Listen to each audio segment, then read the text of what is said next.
Hello students, कैसे हैं आप सब लोग। जी आशा करते हैं कि अच्छे ही होंगे, मौज मस्ती कर रहे होंगे। ठीक है, अब हम लोग जो है मैथ को पढ़ लेते हैं। तो जो लोग नए हैं, ये हमारी रिक्वेस्ट है कि जो लोग नए हैं वो सब्सक्राइब जरूर करें। ठीक है, और देखें कंटेंट आपको कितना अच्छा मिल रहा है, समझ में आ रहा है या नहीं, ये ज़रूर आप बताइएगा। 7.2 एक्सरसाइज एनसीईआरटी में क्लास 9 चैप्टर है हमारे पास, ट्रायंगल चल रहा है। लास्ट 2 क्वेश्चंस हैं इस एक्सरसाइज के, फिर हम लोग देखेंगे एक्सरसाइज 7.3। तो A B C is a right angle triangle in which angle A 90 degree. तो एक भाई मेरे पास राइट एंगल ट्रायंगल है, ठीक है, और जिसका नाम क्या है, ए बी सी। कहाँ पर 90 है, ए पर, तो ए पर भाई 90 फिक्स कर दो। ठीक है, बी और सी आपकी मर्जी से चलेंगे, आप यहाँ बी रख लीजिए, यहाँ सी, या यहाँ सी रख लो, यहाँ भी। ठीक है, कैसे भी, जैसे आपकी इच्छा है। तो इसमें क्या है, A B and A C such that A B and A C equal है। भाई ये ए बी और ए सी इक्वल हो गए, तो बी और सी निकालना है, सभी बता देंगे। बिल्कुल आपको समझ में भी आ गया हो कि भाई एंगल बी कितना होगा, एंगल सी कितना होगा। फिर भी देख लेते हैं हम लोग इस क्वेश्चन को। अच्छा यही बताओ, जब साइड्स इक्वल हैं तो अपोजिट के एंगल्स कैसे होंगे, इक्वल होंगे। और ये अकेले 90 है, तो इन दो का सम 90 बचा। क्यों भाई, क्योंकि तीनों एंगल्स का सम कितना होता है, 180। तो ये अकेले 90 है, तो दो का सम भी तो 90 बचा। और ये दोनों एंगल्स कैसे हैं, बराबर हैं। 90 को दो पार्ट में डिवाइड कर दो, तो ये 45, ये भी 45, सॉल्व हो गया। ओके, तो यही हम लोगों को लिख देना है क्या, कि इन ट्रायंगल ए बी सी, पहले तो इसमें लिख लेते हैं कि एंगल ए कितना है, 90 डिग्री है। तो इसमें हमारे पास ए बी और ए सी दोनों इक्वल हैं। तो बता चुके हैं आपको, साइड्स इक्वल हैं तो अपोजिट के एंगल्स, ये वाले अपोजिट के एंगल्स, ए सी के अपोजिट में क्या है, एंगल ए बी के अपोजिट में क्या है, एंगल सी, और ए सी के अपोजिट में क्या है, एंगल बी। ये दोनों कैसे हो गए, इक्वल हो गए। चाहे तो इसको आप एक्स सपोज कर लें, ठीक है, या नहीं भी लिखेंगे एक्स तो भी ठीक है, कोई बात नहीं भाई।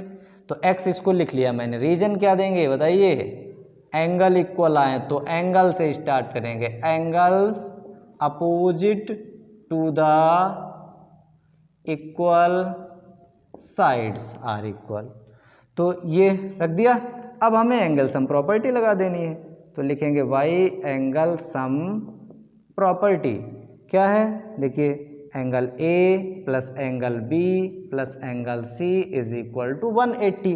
तो ए की जगह तो 90 हो गया, बी और सी दोनों इक्वल हैं, तो मैंने एक्स और एक्स लिख लिया भाई। ये कितना हुआ 2x, 90 को उधर ट्रांसपोज कर दो, कितना आया 90।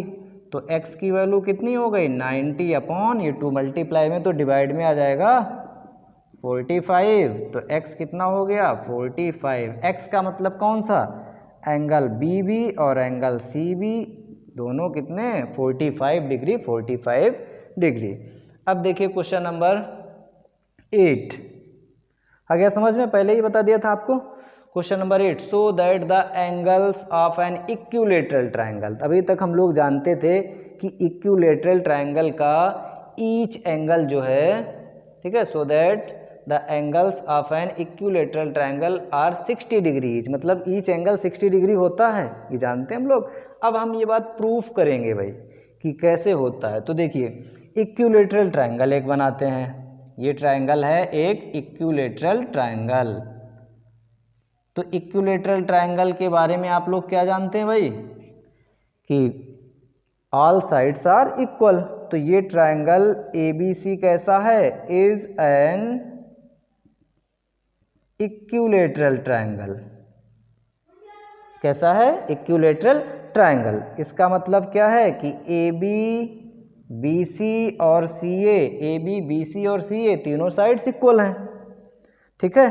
अब देखिए हम लोग क्या करते हैं, स्टार्टिंग से हम इसी ट्रायंगल में, एक ही ट्रायंगल है मेरे पास, तो पहले हम ये दो साइड ले लेते हैं, कौन सी, ए बी और ए सी ले लेते हैं, फिर बी सी और सी ए लिख लेंगे। तो इन ट्रायंगल ए बी सी, बताइए ए बी और ए सी इक्वल है या नहीं भाई, तीनों साइड इक्वल हैं, तो ए बी और ए सी दो साइड भी तो इक्वल हैं, ठीक है। तो चलिए अच्छा ए बी और बी सी लिख लेते हैं, ए बी और BC। AB फिगर देखिए, फिगर में AB के अपोजिट में एंगल कौन सा है भाई? AB के अपोजिट में C है तो यहाँ मैंने लिखा C, और BC के अपोजिट में कौन सा है? BC के अपोजिट में एंगल A है तो यहाँ लिखा एंगल A। ये दोनों इक्वल हैं, ठीक है। इसको चाहे तो आप x लिख लो या ऐसे ही रहने दो भाई, हमने इसे सपोज कर लिया x।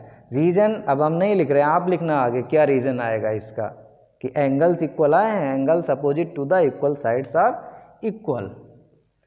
अब देखिए फिर से इसी ट्रायंगल में अब हम ले लेते हैं, हम AB और BC को ले चुके हैं, अब हम इसको ले लेते हैं BC और CA को ले लेते हैं, BC और CA को। तो यहाँ लिखते हैं since BC is equal to CA। भाई BC और CA भी तो साइड इक्वल हैं, तो BC के अपोजिट में देखिए कौन सा एंगल है? BC के अपोजिट में आ रहा है एंगल A, और CA के अपोजिट में कौन सा एंगल आ रहा है?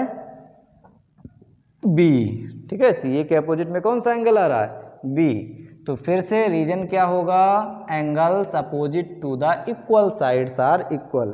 और इसे भी देखिए, अच्छा यहाँ अभी रहने देते हैं, ओके, लिख भी लेंगे तो भी ठीक है, अभी छोड़िए। 1 लिखा हमने, यहाँ इक्वेशन 2 लिखा।